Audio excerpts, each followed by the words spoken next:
لو أنزلنا هذا القرآن على جبل لرأيته خاشعا أنزلنا هذا القرآن على جبل لرأيته خاشعا أنزلنا هذا القرآن على جبل لرأيته خاشعا متصدعا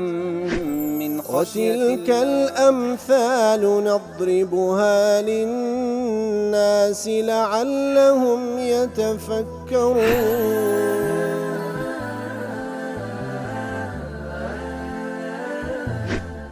الحمد لله والصلاة والسلام على رسول الله وعلى آله وصحبه ومن والاه. السلام عليكم ورحمة الله. برزنا خوش حال ملواني 1021 لواني كان تفسير القرآن بيروز بيم وخزمتان ومبست رزامند رب العالمين وهي ودار مئوي آزي السودي لور بقرن. أعوذ بالله من الشيطان الرجيم. لقد ابتغوا الفتنة من قبل وقلبوا لك الأمور حتى جاء الحق وظهر أمر الله وهم كارهون. بەڵخۆشە ویستان هەر لە درێژەی ئەو ئاتانێکەوە خوای گەورە باز لە منافق و دووڕوەکان دەکا دەفەرمێ لەقەد ابتغوا الفتنة من قبل واتە لە پێش ئەوەش ئەوان هەر لە دوو بوونەکەوە فتنە و ئاشوب بنێنەوە وقلبوا لك الأمور هەوڵیان داوە هەموو ئەمر و هەموو کار و شتەکان با بڵێن وقلبوا لك الأمور واتە بە هەموو شێوەیەک ڕەئیەکانیان لێک دایتەوە فکریان لێ کردیتەوە كوا بتشيويك فتنة بنينوا حتى جاء الحق وظهر أمر الله حتى وكو حق هاتو أمري الله تعالى بديار كود كلكاتك دوام بيان خوج بأو حق به. لعذب المنير دلي لعذب النمير الشنقيطي دلي مناسبة الآية لما قبلها مناسبة وتلقى الآية بيشتر لما بين الله عز وجل للنبي صلى الله عليه وسلم وللمسلم أنه ثبط المنافقين عن الخروج للجهاد كاتك الآية كان بيشوتر الله تعالى لبو پیغمبر صلى الله عليه وسلم لبو ایمان داران بیانی کرد که الله یکوا منافق كان سار کردیتەوە لەوەی کە دەرنەچن لە بۆ جیهاد وبين أنهم لو خرجوا فيهم ما زادوا إلى خبال وأروها بيان كر أجر درسوبان لقل إيمان داران تنها فساديان دروز ذكر بين أن هذا الذي ينطوي عليه المنافق من الشر ليردا بيان ذكا أو الشريك ومنافق كان لضليان برامبر بإيمان داران كان موجودا فيهم قبل ذلك هل نقل لكاتي أو غزوة لبيش أوش هل ضليان موجود بوا قبل أن ينزل القرآن في شأنهم وأن تطلعوا عليهم بيش أو يكوا أتانج داوزي أو هل أو شريان لضل بوا بيش أو يكخوا يقولوا تان كشفك لقد ابتغوا الفتنة من قبل أي لقد طلب المنافقون فتنة للمسلمين كواتا منافق كان هل ما بستيان أو بكوا مسلمانان توشي فتنة بكن بصدهم عن الدين ويكوا وابكن كارش وابكن مسلمانان لدين بدور بخنوا وإفساد ما بينهم وهروا هوليان دا فسادين نيوان مسلمانان دروز بكن قبل غزوة تبوك لا بيشي غزوة تبوك كما فعلوا في غزوة أحد وغيرها هرو كل غزوات كان كوكو أحد وآني تريش عيني أو هولان هردايا وقلبوا لك الأمور أي دبروا لك الحيل والمكايد ودوروا الآراء في إبطال أمرك كواتا بهمو شێوەیەک چەندین پیلانیان داڕێشتێ و حیلەیان دێتیتەوە ئەنواعی فکریان کردیتەوە تاوەکو ئەو دینەی تو لەبەین ببەن وتقليب الأمور وتدبيرها والنظر فيها تقليب الأمور ئەوەیەکەوە زیاتر شتێک بیری لێ بکەی و ئەودی پێ بکەی تاوەکو زیاتر تێبگەی وأصل كلمەکەش لە قەلب هاتێ يدل على رد شيء من جهة إلى جهة قەلبکردنی واتە شتێک لەو ئەودی پێ بکەی ئیتر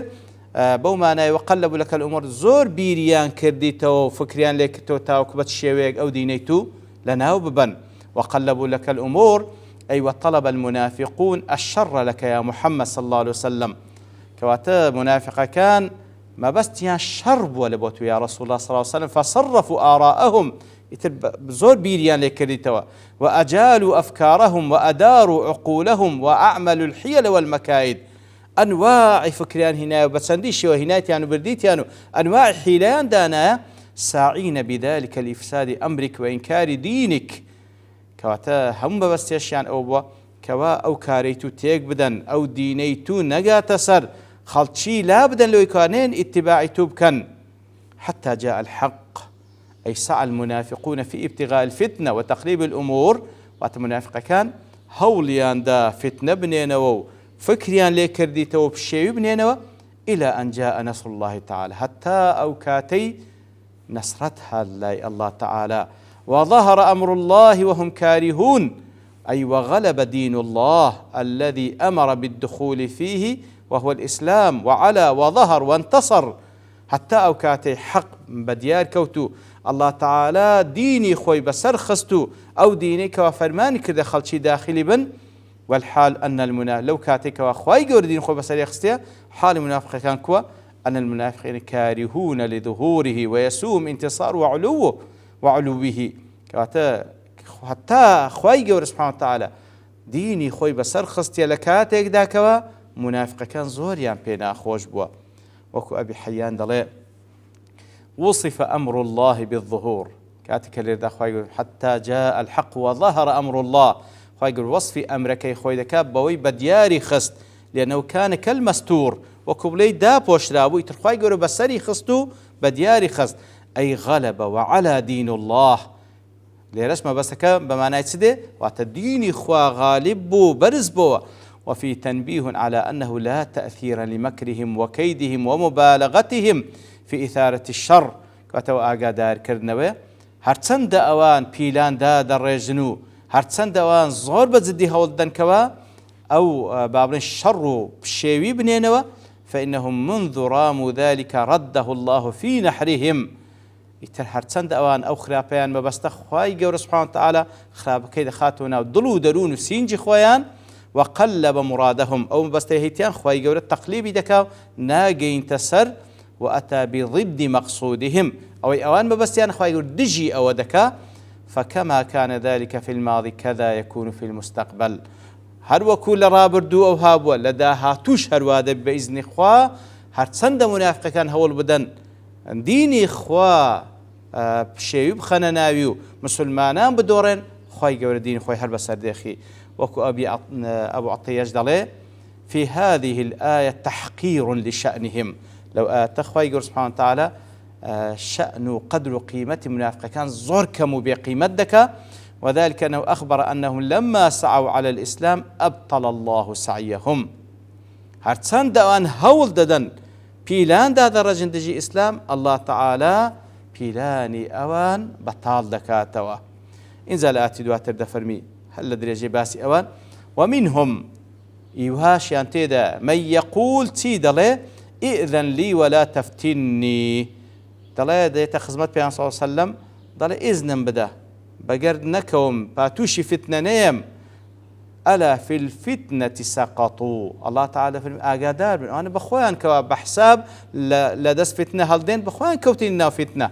وإن جهنم لمحيطة بالكافرين بيقمان جهنميش صار دوري كافر كاني قرتيا ديار السبب نزولك كوازيات الآتكارون دكات وكل قاعدة شي تفسير كعلماء مفسرين دانا ضلين سبب النزول هو كاريكا باس كردني سبب نزول هو كاريكا لبو بيان كردني آتكو رنبونوي لذا ضلين جابري كرة عبد الله خواي الرازي لخوي بابي دفرمي جملة بيغمبر صلى الله عليه وسلم بجدي كري قيسي دقود يا جد هل لك في جلاد بني الأصفر في جلاد بني الأصفر جدي كوري قيس كديار يكا ولا منافقة كان في أصاص البيدة فرمو آدي لقل مان لبو جهاد كردن لقل بني أصفر كواروميا كانن قال جد يقول أو تأذن لي يا رسول الله لو إذن هذا يا رسول الله فإني رجل أحب النساء أم بياوكم براستي أفرتان مخوش دي وإني أخشى إن أنا رأيت نساء بني الأصفر أن أفتتن لو إذا تسمى قال أفرتاني بني الأصفر ببينم واتروميا كان ببينم تشفت نبيم فقال رسول الله صلى الله عليه وسلم وهو معرضا عنه صلى الله عليه وسلم لا إلي ذكاته لا لبق سنارك كيو إن زاد فرم قد أذنت لك إذن مداي لو هذا فرم لدواء أو آتدابزي ومنهم ما يقول أذن لي ولا تفتني ديارك سبب نزول بعضك طبعا أو حديثة ابن أبي حاتم للتفسير هنايته البانيج دل سنة ذكي حسنة دیارە کە باس لە سەبەبی نزول دەکرێت سەبەب نزول کە لە بۆ هەر ئاتێک بازەکە لە بۆ ڕوونکردنەوە و بەیانکردنی ئاتەکە بەڵام والعیبرەة بعمومی اللفظ لا بخصوص السبب تەنها ئێستا و ئاتە لەسەر جەدی کوڕی قەیس نییە وەکو لە سەبەب نزولەکە باسی کرد بەڵام ئەو یەکەم کەسە کە لەسەر جێبەجێ لەسەر هەموو کەسێکەوە ڕەفتاری ئەو کەسە دەکات لەبەر خوای گەورە ناوی کەس ناینی. ومنهم من يقول ائذن لي ولا تفتني وكل محرض دڵێ ومن المنافقين كسانك هنا لمنافقان دڵێن بە پێغەمبەر دەڵێن صلى الله عليه وسلم كاتكوا حين دعاهم إلى غزو الروم كاتكوا بيان صلى الله عليه وسلم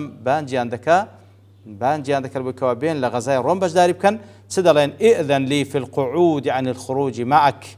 ئیزنم بدە کەوا دەرنەچم لەگەڵت و ولا تبتليني برؤية نساء الروم ابتلا نبم ببينيني آفرتاني روم فإني إذا رأيتهن لا أصبر عنهن هربيان بين أم صبر منية لوانية نام أقول يكبكم فأقع في الإثم بسبب الخروج معكم لنتيجة دا توش جناح ديم كاتك قلتان در بتسم يعني عذر هنزت يشي زور بمعنى ألا في الفتنة سقطوا ألا لبو تنبيه لبو آقادار كرنوية بزانا في الفتنة سقطوا أي ألا إن المنافقين الذين اعتذروا عن الجهاد بسبب خوفهم من الفتنة بنساء الروم كواتا بزانا أو منافقان كعذر دينوا كجهادنا كان لقل پیغمبر صلى الله عليه وسلم درنتسن نخو نبادا توشي فتنة بسبب آفرتاني رومي قد وقعوا في الفتنة العظيمة ببقائهم في الكفر أصلا أوان بخوان كوتيننا أو فتنة قوريه كوا كفرة كاتكوا بخوان كوتيننا أو فتنة قورة بو كوا كفر هالبجاردية وإثمهم بالتخلف عن الجهاد بخوان كوتيننا أصلي فتنة وكوا كفر هالبجاردية وهروها بقر پیغمبر نكوتين صلى الله عليه وسلم لبو جهاد كردن وهروها معصيتي فرماني پیغمبريان كردي صلى الله عليه وسلم كواتا با در نسونيان لبو جهاد وبانوان لنا أو كفر إخوان أصلا أو فتنة نوك در بس لقر پیغمبر صلى الله عليه وسلم بعكسه كواوان عذر الإخوان دينو ابن عاشور دلي في الاتيان بأداء الاستفتاح ألا طبعا أداء ألا لبو استفتاح وتنبيه لو يدل تنبيه على ما بعدها من عجيب حال واتا أقادار بن أوي كوا حالي أوان شاني أوي كوا سرسرمان اللي بمني إذ عاملهم الله بنقيض مقصودهم الله تعالى تعاملان لقال لك بعكس ما بستي أوان فهم احترزوا عن فتنة فوقعوا في الفتنة وكبري أوان بحساب ظاهرا وان شاندان كوا أخوة عند بارزن توش فتنة أوان كوتيننا وفتنة عكسي أقصي أوان دكان والتعريف في الفتنة كاتك دفن على في الفتنة سقطوا بألف لام هنا تعريف الجنس كواتا أو ألف لام لبو تعريف جنسي فتنة المؤذن بكمال المعرف في جنس أي في الفتنة العظيمة سقطوا كواتا أوان كخوان لفتنة دبارز أوان فعلا لفتنة هر عظيم كوتينا ناوي كوا كفر عن هالبجاردية وإن جهنم لمحيطة بالكافرين وبيقمان جهنم صار دوري كافراني قرتيا أي وإن نار جهنم ستحيط بالكافرين يوم القيامة وبزان كوا أقري جهنم صار دوري كافر كان روج قيامة وتحدق بهم من كل جانب فليس لهم عنها مفر هر صار دوريان دقريتم بهيش شويك درتون درباز بونيان أبي سعود الله فيه إيثار الجملة الإسمية للدلالة على الثبات والاستمرار وإن جهنم لمحيطة بالكافرين جملة اسمية جملة اسمش سير ورد جري ثبات واستمرار وبردوامي أو أنا جهنم سعدوري قلتنا رازي دله فيه تنبيه على أن من عصى الله لغرض ما أو أقدر كرنوي هركسك عصيان بكا وسربيتي فرماني الله بكا لبر هر ما بستيك فإنه تعالى يبطل عليه ذلك الغرض أجر بهر غرزك وهر ما بستيك عصيانك بكا خواي جور أو غرزي ليتيك ددا ألا ترى أن القوم إنما اختاروا القعود لئلا يقعوا في الفتنة تمشاناكي كاتي وانا خروج باب قعود يان هالبجار دانشتني هالبجار لسر جهاد كردن لبو نكون فتنة فالله تعالى بين أنهم في عين الفتنة واقعون الساقطون كواتا أرجر أوان لبر فتنة دەرنەچوون بەڵام خوای گەورە دەفەرمیتن ئەوان کەوتین ناو ئەسڵی فتنەی گەورە ئەوان کەوتینە ناوی کەواتە هەر کەسێک باڵێن عسیانێک و سەرپێچیەک بکە بە مەبەستی خۆپاراستن لە شتێک خوای گەورە سوبحانه وتعالى ئەو شتێک کە ئەوان بەبەستیان بێگزاری بەتاڵی دەکاتەوە ئەسڵەن دەکەونە ناو فتنەی هەرە گەورە بە سەبەبی ئەو عسیانێکەوە کردیتیان لێ بە هیچ شێوەیەک بەڕاستی عسیان و سەرپێچیکردن نابیتە موبەڕیر لە بۆی کەوا هەدەفێک لە بۆ خۆت بپێچی بەعەکسەوە ئەو هەدەفەشت لێتێک دەچیکەوە بە عسیانە و بەدەستی دەینی خوا پەنامان بدە. وصلى الله وسلم على نبينا محمد وعلى آله وصحبه أجمعين وآخر دعوانا أن الحمد لله رب العالمين. لو أنزلنا هذا القرآن على جبل لرأيته خاشعا أنزلنا هذا القرآن على جبل لرأيته خاشعا أنزلنا هذا القرآن على جبل لرأيته خاشعا متصدعا من خشية وتلك الأمثال نضربها للناس لعلهم يتفكرون